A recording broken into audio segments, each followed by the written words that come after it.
he video clip hi ka dong le nol maya Hey. tin tu te nge an ni ka khelawa tu te nge an ni khriat khem po thul ga ti chuang lova chu kan tum po ani mi alo ma se khriat tu le ga chu he video a hian mei che pakhat chu apu ni nge in mut pu ya tu mani ti a khriat theya chu mei che hian ti mol pho tu wange ama security ta na ti zo nge po ka khe chuang lova video win ka varta eng tianga hetia lo da ka ta nge chu ka khe ta chuang lova ma se ka dong tlat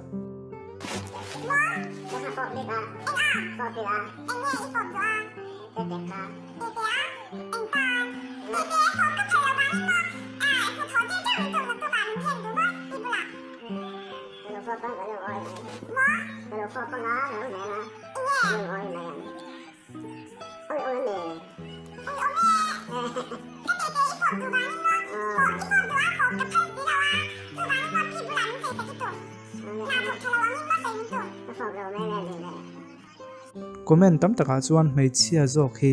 dem a hlo zui hle ti te po ka wa mu zela khitian khian voi tam alo om pui to te po ani mana tin zel din ti po ati tam khop mai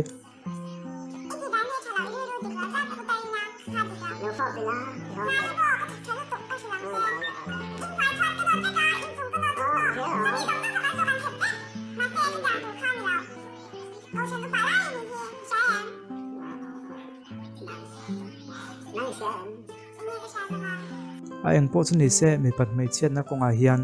zote kona kanin pek na sadangai zel mai tunla ya mei chithan khat din hunina zirlo wangte poisa momo humphama wangten a poisa nei zok te laka anin phal mai angai fowa hetiang zinga hian mi than khat chu vobe an ne wangte le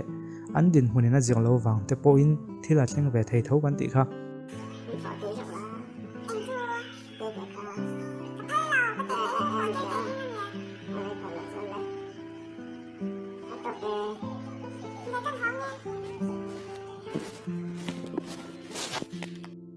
he video clip po hi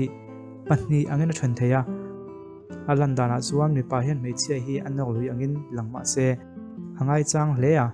adu lo chung chu ti rui bik lo ti kan kha theya chu ti line din hunena zir lo wangin ti rui lo sin a thunun thei viau thung ti ero a hriat thei bok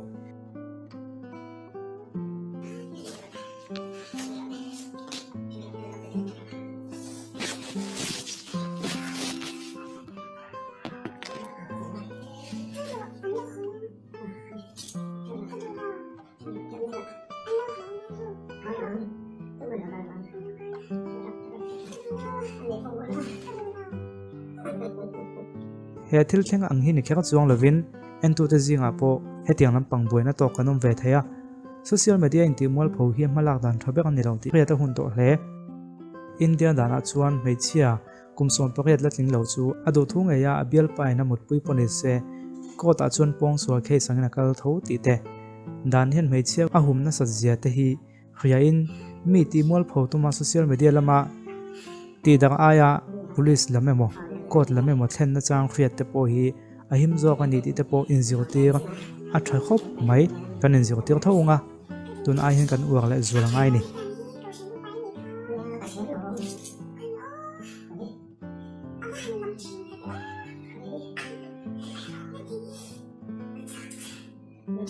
eng poni se he video big ero hi chu abo wak engang nge engma kan khelowa comment tam zo ka khan mei chia zo ko dem ani dei ti te hi mi pui te thil don son dan adang lam ve riau ti te po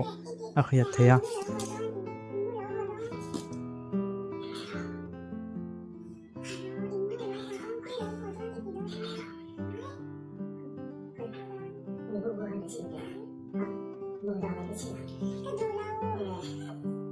ka mu phat kha chuan mi pa hian dem vek ka rin line mei chia zo khi dem a hlowa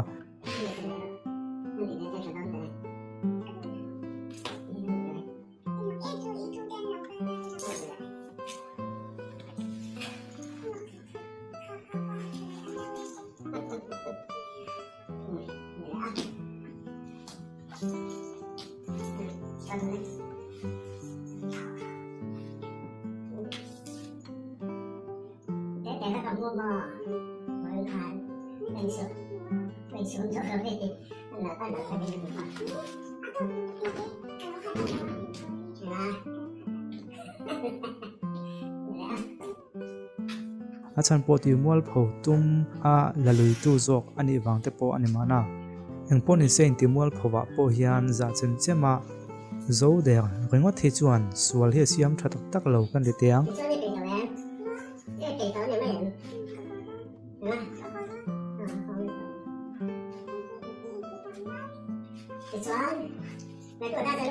ดานังตะกายเอ็กซ์สันลากันอีจอกยันสวลเสียมทัด20กันไม่เชื่อแต่ปอยันเครียดตะหุ่นครบไหมมีกันไงมีปัดไม่เชื่อนั่นนำหัวมินก่อนเท็กซ์มินก่อนอินบ็อกซ์ลุยตู้อันเนี้ยมั้งมินก่อนนอกลุยตู้อันเนี้ยมั้ง FB เวลามินก่อนเท็กซ์นักโพสต์มอลเพราะว่าจู่ๆกันติดเทสังเบกันนี้อินกันเครียดนี่นั่นแหละ FB เวลาอินโพสต์มอลโพสต์สักทีอาจจะทักอาคารโจเดอร์จานเฮียนสวลตักเองอาเซียมทะลุกันเครียดแต่ปอง่ายเวทงไหมตินอาทิตย์เลี้ยมบุกจวงเหล่านี้แต่ปนลังอามวลพอโลเวทคันเหล่าทีมเดต้าอาบุกว่าข้าไอ้วอลินอันทีมนะคะอะไรเวซุยไหมส่วนจัวปุ่นง่ายปุ่งเซลทูจัวไอจวนดานังตะกายเอ็กซ์นลักไทยตัวอัตเลนน้ำมันอัตเลนทรินที่อภัยมัวมีจัวติมวลพอเลี้ยมเดวไม่เทียมมาเสส่วนแล้วของอัตเลนพาเดวกับเบสเซกุป้ายในกุด่านโซเชียลมีเดียพอลันเชียมาดานังเอ็กซ์นลักซุยจวงซีดาวเขียนกุนฮีอาทิตย์เลี้ยมเงมเงี้ยเนี่ยดานังตะกายเอ็กซ์นลักจัดจอกนฮียันอีเทปงไอตัวติดทวิตกันเนี่ยดานังเอ็กซ์นลักนี่พกมอลพบกเพจอัตัวตัวตามเพจวันอัตโนมัติจวลไม่ไทยยังพอนี่เสียวิดีโอที่พอฮีฟอนอันนี้ดูกดมาแต่เพลย์นี่จอกตาเสียให้ไอเห็นอมเจียนนี่ดูไม่ไทยเฮสวอลติตู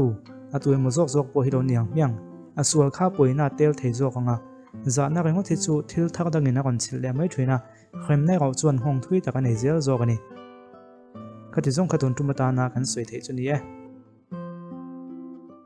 R&M Enterprise One mimal in le biak in thengin moi tak tak in design sakthea atira AMC drawing le in sak zong zong anei tu boy ha ngai lovin a top thengin interior designer le civil engineer tham tak tak en kol na noi ni in anvil sakin an boy pui sakthei bok richiang du tan phone number 8787333949 pariat pasari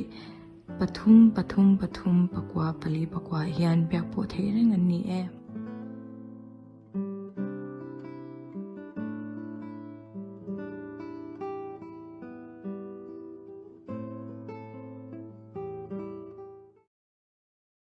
sung nay la bin sang nay la moi solo a me chia chi lo adu big low sil se man to la bin kan moi solo